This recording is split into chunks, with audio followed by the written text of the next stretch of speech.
back to another episode of the Miracle Marketing Podcast, where we bring you interviews from business owners, celebrity guests, and hot topics. I am your host, Brandon Adams, and today, my co-host, Big Perry, he possibly should be on shortly. If not, I know he's doing some big things, producing some hit records, so we'll make sure, we get him promoted throughout the show. But make sure you hit the subscribe button. And if you would like to be a guest on the show or advertise, send us an email to amiraclepodcast@gmail.com. On today's show, we have a very special guest. Her name is Miss Vera Morris. Miss Vera Morris is a North Carolina resident out of Raleigh. She is a philanthropist with the Susan G. Komen Breast Cancer Awareness, and she helps, be an ambassador for the Pretty in Pink Foundation. She is also the Miss North Carolina 1998, Miss Congeniality 1998 pageant, and she has also won the Miss United World in 2023. So we want to welcome to the show, Miss Vera Morris. How are you doing, and how are you today? I'm doing great. Thank you so much for having me. I really appreciate it. Hopefully I got all those things, your accolades in there, and got them correct. You did. You did a good job. All right, great. So tell us, how did you get started in doing beauty pageants? Wow. A long time ago. Let's see. I'm an only child. Let me just start by saying that I am an only child. So with my dad, we used to always watch sports, and Mom and I would watch the pageants. So every year, Miss America, Miss USA, Miss Universe would come on television. So my mom and I would watch it. Mm-hmm. But this one particular year, I really got intrigued and was beginning to be interested in pageants. And the reason why is because of Halle Berry. Okay. Halle Berry was Miss Ohio USA. I think it was like 1986. She was competing for Miss USA, and she was first runner-up to Miss Texas that year. And so after seeing her compete, especially as a Black woman, because you really didn't see a lot of Black women, back in the late 80s at that time. So I, at that point, just all of a sudden just said, Mom, this is something that I want to do. I'm super excited. I didn't care that she didn't win. It was just to see a Black woman get as far as she did. It's really what made me want to go into pageant. As you can see, look how she turned out. So, and that was her stepping stone to being successful. Okay. So that was your first pageant in 1998, correct? So my first pageant actually was, let's see, when I was in middle school, I did a pageant and wasn't ready. I mean, I was still young, but it was in high school that I really did this pageant to get scholarship money in my hometown.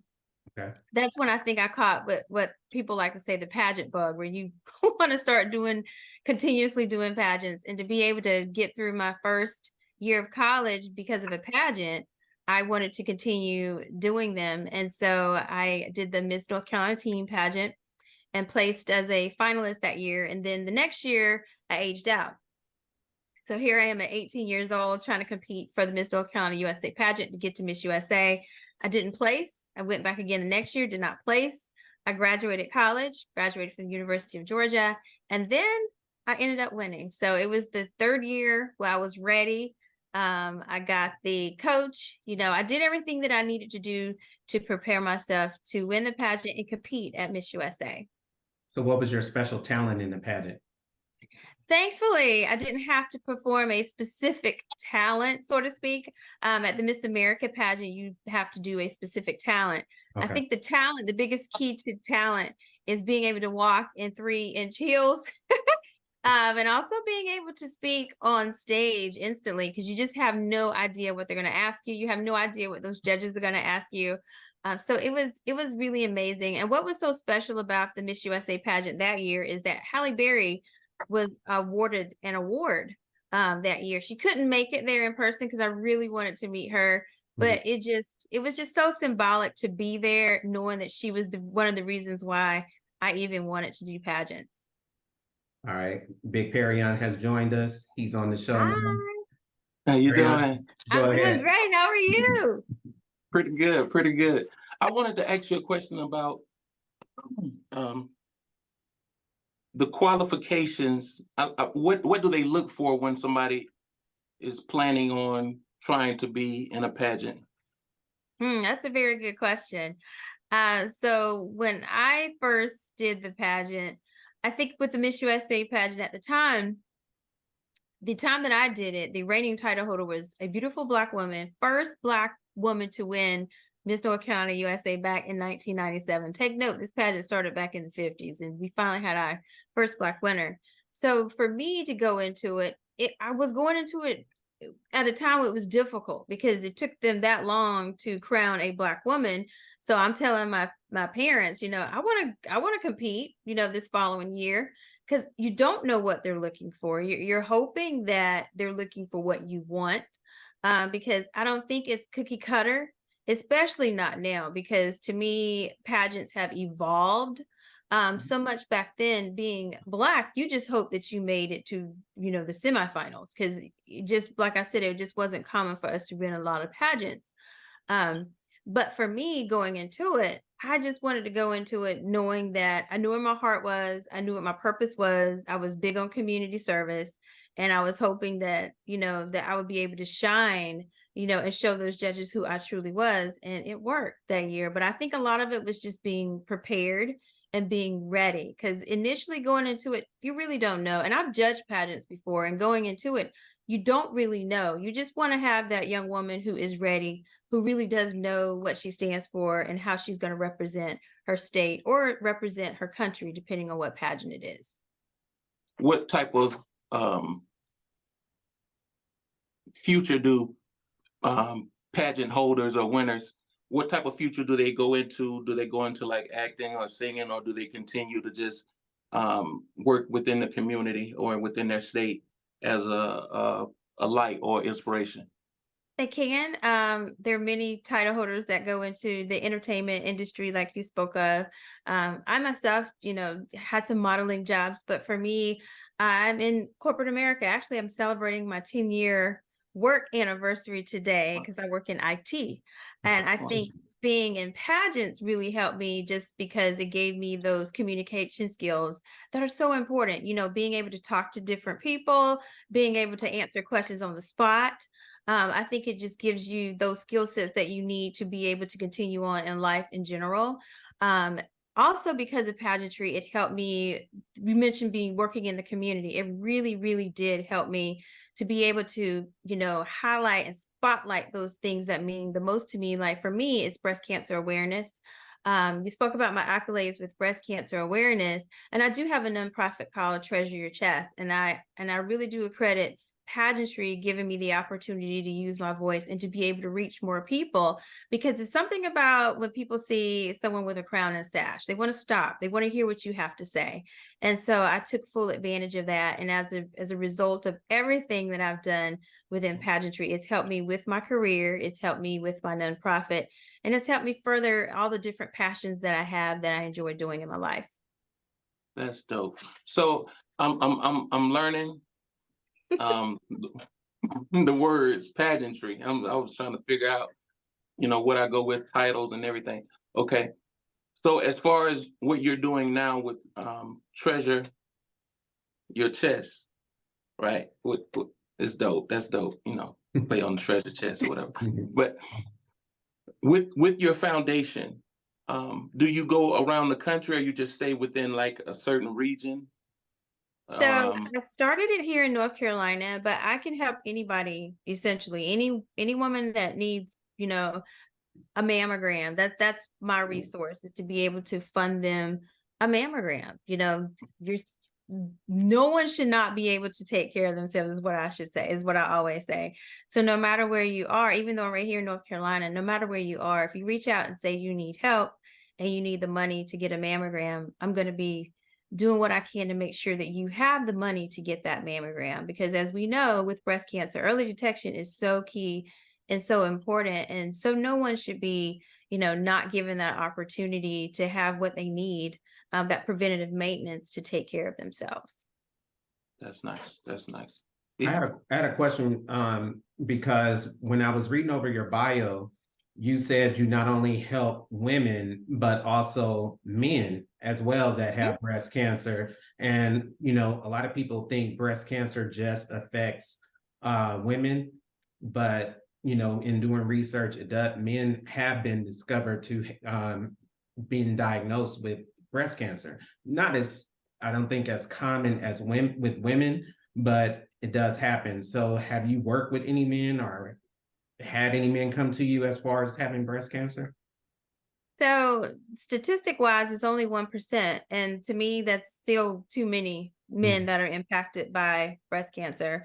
I do have a blog called Treasure Your Chest, and each month I feature someone who has been impacted by breast cancer. And I was able to feature a man, a grandfather from Puerto Rico. And it's really, really hard. For a lot of men don't talk about it. And so it's really, really difficult to really get men as far as knowing men that have dealt with breast cancer, but they are growing in terms of organizations that really do cater to men. But it was such an honor to be able to have his granddaughter share his story. And he found out he had breast cancer during the pandemic. And it was just, like I said, he felt this lump. He just felt like something wasn't right, went to the doctor and found out it was breast cancer. And as rare as it is, had he not been proactive, the result could have been a lot different than what it was. So in the cases of men, the associations that I've had is a lot of them have had their mother or their wife or somebody that they know who has unfortunately dealt with breast cancer. So a lot of my interactions with them is that they just want to be supportive. They want to be there. They want to be educated, as well. And some of the stories I've heard, I've actually had a young woman who's a breast cancer survivor say her husband found the lump in her breast, just through just simple intimacy, found it, went to the doctor, and come to find out it was breast cancer. So for me, it's just making sure that both men and women and even children, that we can have open conversations like we're doing right here today. We can talk about breast cancer and it's not taboo or something derogatory to talk about breast, because at the end of the day, it does impact all of us, regardless if we are a man or woman. Yeah, it affected my family because my grandmother passed away from breast cancer, and my aunt also had breast cancer. So my family has had a history of breast cancer. Absolutely. And it really does impact you. And it's really tough, especially for me. I got actively involved in it because I had a family member that had breast cancer, and I had a cousin that's impacted by it. And unfortunately, I had friends who were under the age of 40 that passed from it. So for me, it was, I want to do something, and it's a very helpless feeling when you really want to help someone, but you feel like you can't. So I had retired from pageantry. That's another thing you'll learn about pageantry is we never really retire. It's like once you compete in it, it's been 20 years later and I decided to do another pageant. Here I go 20 years later. But I wanted to get back into it because I knew how much passion and how much drive I had to talk about breast cancer. And I knew through pageantry, I could reach more people. So that's why I got back into it. And I love the fact that like I said, I've been able to bring more people together. You'll be amazed some of the messages that I've received. Some women, have shared some of their stories. There's a lot of young women under the age of 40 who have reached out, and you just have to continue to fight for your rights and your health. Because at the end of the day, you know your body better than anybody else. So if a doctor tells you, oh, it could be nothing, don't have a problem saying you want a second opinion. Don't have a problem fighting for your health. And, because like I said, what's important is you know yourself. Don't fight it. Because I know it can be difficult, especially if you've had a doctor for a long time and you not really feeling what this doctor's saying. It can be difficult to say, you know what, I respect your opinion, but I really want to talk to somebody else before I make this life-changing decision. So I'm just really glad that I've had the opportunity to kind of just talk about it, bring people together, fundraise for it. And like I said, I'm going to continue doing what I can, until there's a cure for it. There you I go. want to ask a question too. Is there have you ever had any stories or come in contact with anybody that may be transgender that have, men that have, changed themselves over to be women. Have there been any issues with or a rise in men who have become transgender, who are transgender? I have not had anyone in that instance, to be honest with you. Um, but like I said, it does, regardless, it's going to impact you no matter what. But on a personal level, I've not had anyone, that I've spoken to or know of in that instance. I was just wondering, would it be an increase in men who were transgender? Would it increase, or would it still be the same no matter what? Because I know a lot of people take different hormone pills and shots and stuff like that. So I don't know if that has anything to do or might contribute to it rising in transgender men. I have not seen any different, like statistics or anything like that where you're seeing that as an increase. That might be something I have to research to see if it's impacted, but to be honest with you, I've not heard anything different. Yeah, I know it was a weird question. I just wanted Not a weird question. I don't think anything is considered to be a weird question because, like I said, changes in the body, it does, like I said, it just influences and impacts all of us. And a good point that you made is because you may not have breast cancer in your family, but it doesn't mean that you can't get it. And so one instance I have run into a lot of is a lot of people don't necessarily have breast cancer in their families and they're being diagnosed. So it's just one of those things you just never know. That's why it's important to do the self breast checks. Even as men, do your self breast checks. And ladies, they say 40 and older, get your mammogram. But if you feel like something is not right, or you feel like there's a lump there, then go to that doctor and request to have that mammogram. If they don't want to pay for it, there's, like I said, there's myself, there's different organizations out there that can help you no matter where you are in your breast cancer journey. And that's another thing. I love that I've been able to collaborate with so many great organizations like Komen that you mentioned, and Pretty in Pink, Survivor Friendly. There's so many different organizations out here that are trying to help as much as they can, regardless if you're at the beginning of your breast cancer journey or at the very end. So that's another good thing, is that it really does bring the community together. So how did you get into IT? Was that something that you took in school? So I was a speech communications major in college. So I feel like I've been talking my entire life. And I started in property management. I worked on a property in the apartment community property. And literally 10 years ago, I had the opportunity to work on the other side of it, which is being able to help implement and support the software that a lot of these property management companies use. So I kind of just fell into it. I'm in love with it. Like I said, as a consultant, I get to train, our clients, and get to travel and put to use all those different pageant skills, like I said, that I've learned, and make a career out of it. And I absolutely love it. That's great. That's dope. That's great. Now, That's dope. I have a question, because just looking at you on camera, has anyone ever told you look like Karuchi? No, but I will take that because she's gorgeous. Yeah, I'll take that. you can be her double. I'll take that. Yeah, she is a beautiful woman. I'll take that. Yeah. Just looking at you, I was like, man, she kind of looked like Karuchi. I'll take it. That's great. That's great. So tell us a little bit about, do you plan on training any other like up and coming young ladies that want to be in pageants, like doing consulting work for them, any of those things? So funny you mentioned that. I just crowned my successor in September. Time just really does fly. And now I'm super excited to be working alongside the pageant that I just literally gave up my crown, the United World pageant system, and I get to work with the reigning title holders and the delegates. It's pretty much as their coordinator. So I get to be that person, that their go-to person, that person that they can talk to. And who better than somebody who's been in their shoes as a reigning title holder? I'm that person that they can go to and talk to.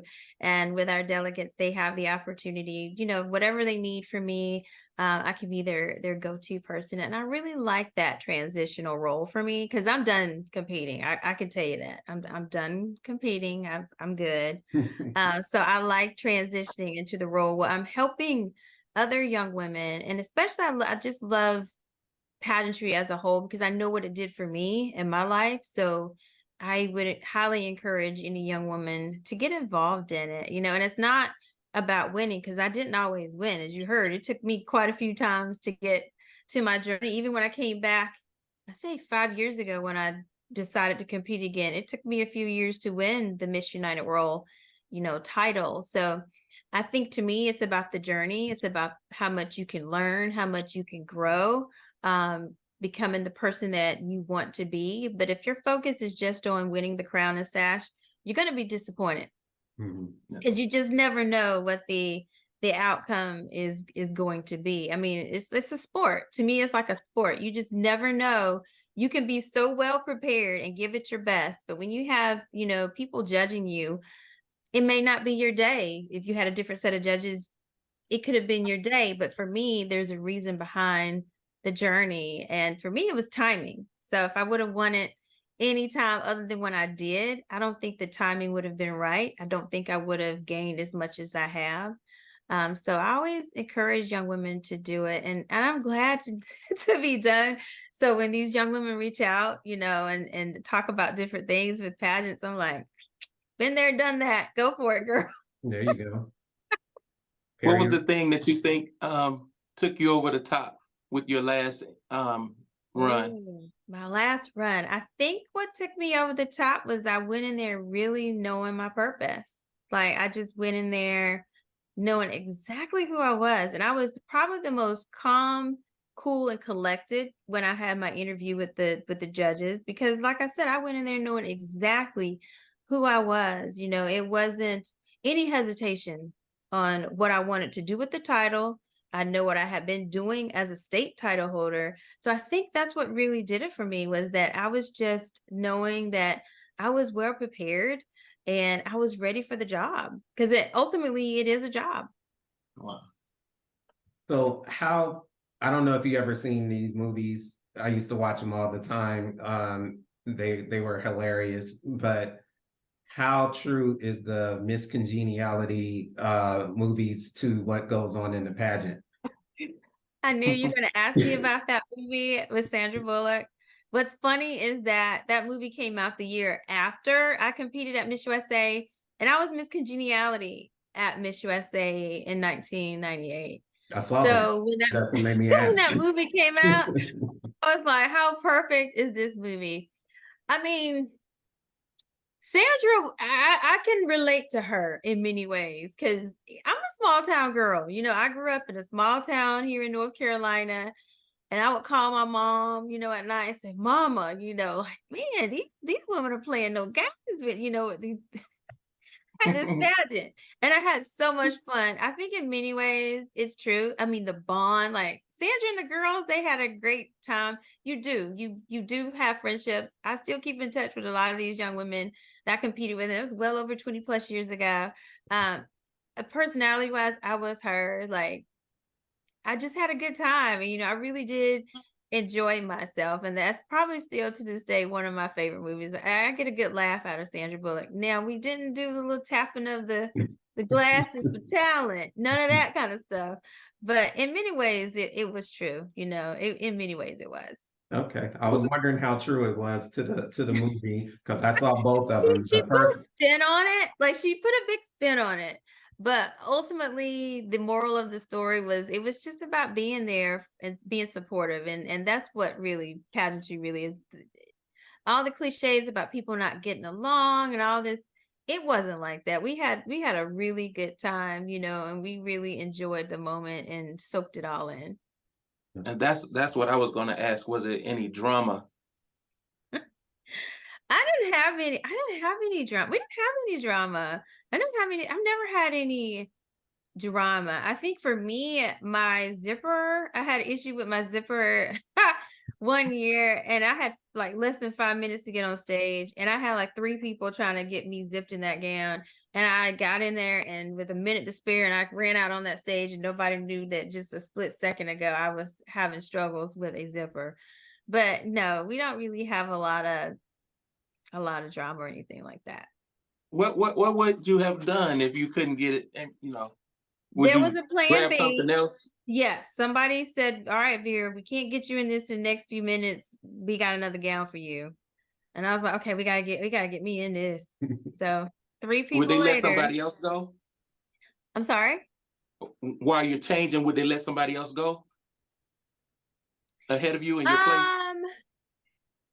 I think, yeah, they probably would have. I think at the time during that time, there was a division. It was a few people ahead of me. So I Mhm. would have had time to scramble and get that dress on. But that was a good example of people coming together to help you out. Cause I had 3 women and one keeping me calm because I was panicking, and I was like, oh my God, to get this far. And so it all worked out. But that was the most drama that I've dealt with personally, is not being able to get that gown zipped up. That's good. That's That was good. enough. Great. That's good. Well, Vera, basically, I want to ask you, tell our viewers where they can follow you, where they can find you, and what's coming up next for you. What can we all be on the lookout for? I'm not hard to find. So you can find me on Instagram at Vera Lachey. You can find me on Instagram also at Treasure Your Chest. You can also find me on Facebook at Vera Morris. And I do have a website as well, veramorris.com or treasureyourchestinc.com. So like I said, I am not hard to find whatsoever.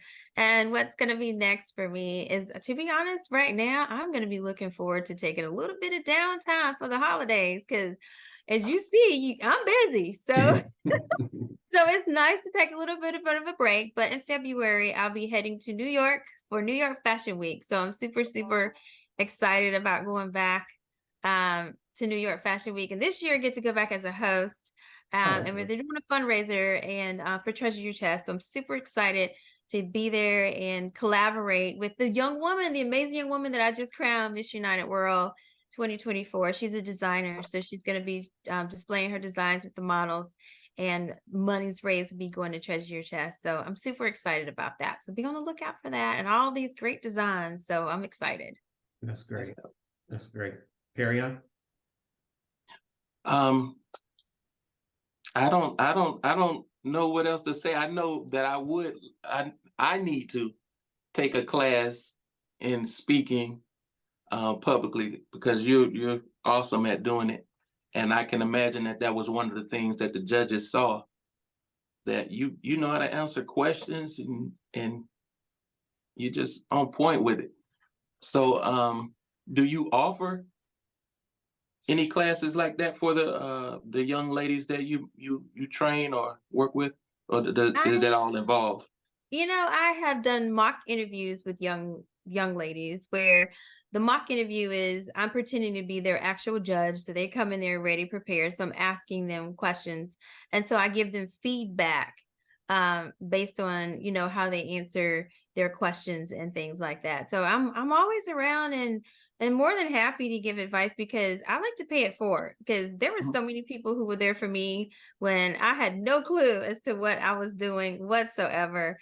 But I guess the best advice, and that's for anybody that's involved with speaking, is just always speak from the heart and always know who you are, know your purpose. And if you do that, then you won't have any issues being able to speak. But public speaking is very scary. I was very shy when I was younger.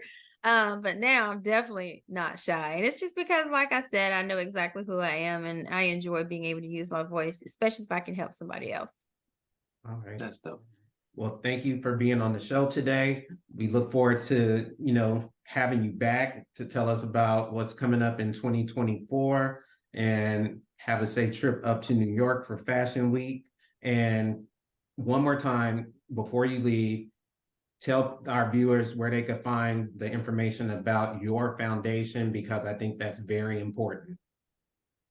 So on Instagram, you can find me at Treasure Your Chest, or you can go to the website at www.treasureyourchestinc.com.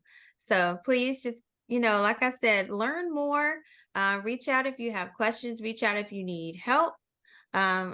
Until we find that cure, I think that we need to just continue to have these open conversations and continue to work together. All right.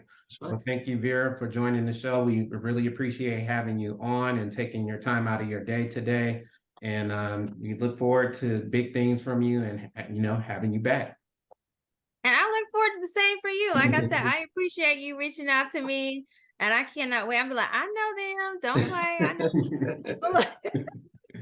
And thank you again so much for having me. It's been a joy. I really appreciate it. No problem. Thank you. Have a great day. You too.